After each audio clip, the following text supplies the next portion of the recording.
అనగనగా ఒక అడవిలో కాకి తన పిల్లతో ఒక చెట్టు మీద నివసిస్తూ ఉండేది. ఆ కాకి తన పిల్ల ఎవరి చేతిలో మోసపోకూడదని చెప్పి చదువు నేర్పించింది. అలాగే అన్ని కళల్లో ఆ కాకి పిల్ల ముందుండాలని చెప్పి సంగీతం, నాట్యం కూడా నేర్పించింది ఆ కాకి. ఇదిలా ఉండగా ఒకరోజు ఆ కాకి పిల్లకి ఆహారం కోసం ఒక రొట్టె ముక్క దొరికింది. ఆ రొట్టె ముక్కని ఒక చెట్టు మీద కూర్చొని తినబోతుండగా ఆకలికి అలమటిస్తున్న ఒక జిత్తులు మారి నక్క అక్కడికి వస్తుంది. ఆ నక్క కాకిపిల్ల నోట్లో ఉన్న రొట్టె ముక్కని చూసింది. ఎలాగైనా సరే ఆ కాకి పిల్లని మోసం చేసి ఆ రొట్టె ముక్కని చేజిక్కించుకోవాలనుకుంటుంది ఆ జిత్తులు మారి నక్క.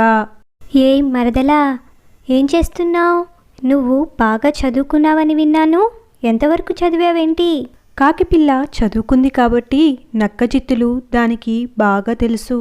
పైగా నక్క అంతకుముందు ఒక పక్షిని ఇలాగే మోసం చేసి దాని నోట్లో ఉన్న రొట్టె ముక్కని కాజేసిందనే కథ కూడా దానికి తల్లి చెప్పింది. అందుచేత నక్క మోసం చేస్తుందని ముందే గ్రహించింది ఆ కాకిపిల్ల. నక్క అడిగిన ప్రశ్నకు జవాబు చెబితే తను నోరు తెరవాల్సి వస్తుంది. అప్పుడు నోట్లో ఉన్న రొట్టె ముక్క కింద పడిపోతుంది. అది నక్క పట్టుకుపోతుంది.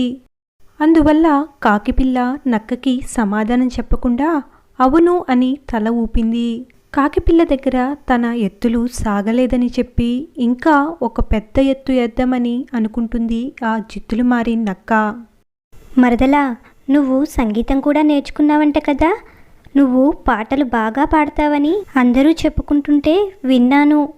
నాకు సంగీతం అంటే ప్రాణం. నా కోసం ఒక పాట పాడవా?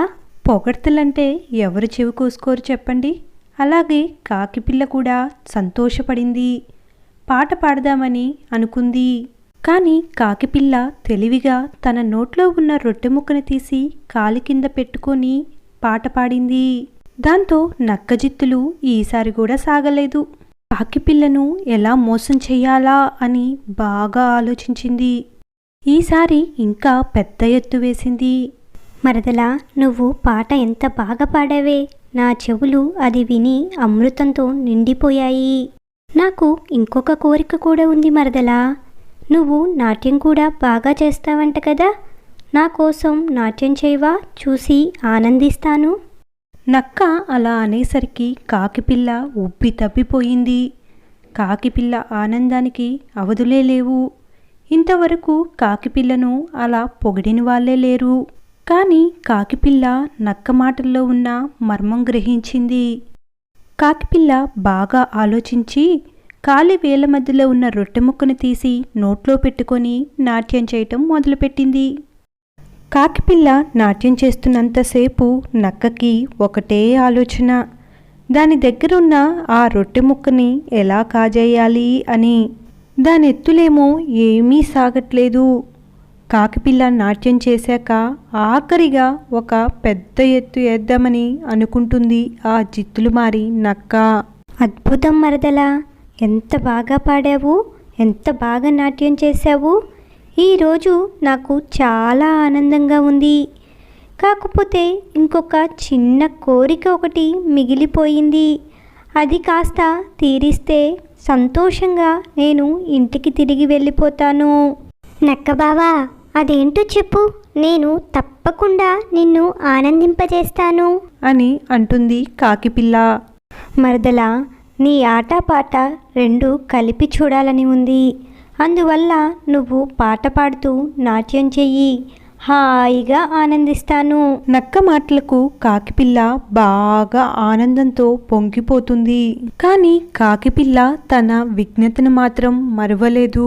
పాట పాడుతూ నాట్యం చేస్తే తన దగ్గర ఉన్న రొట్టె ముక్కను ఏం చేయాలి అని తను బాగా ఆలోచించింది.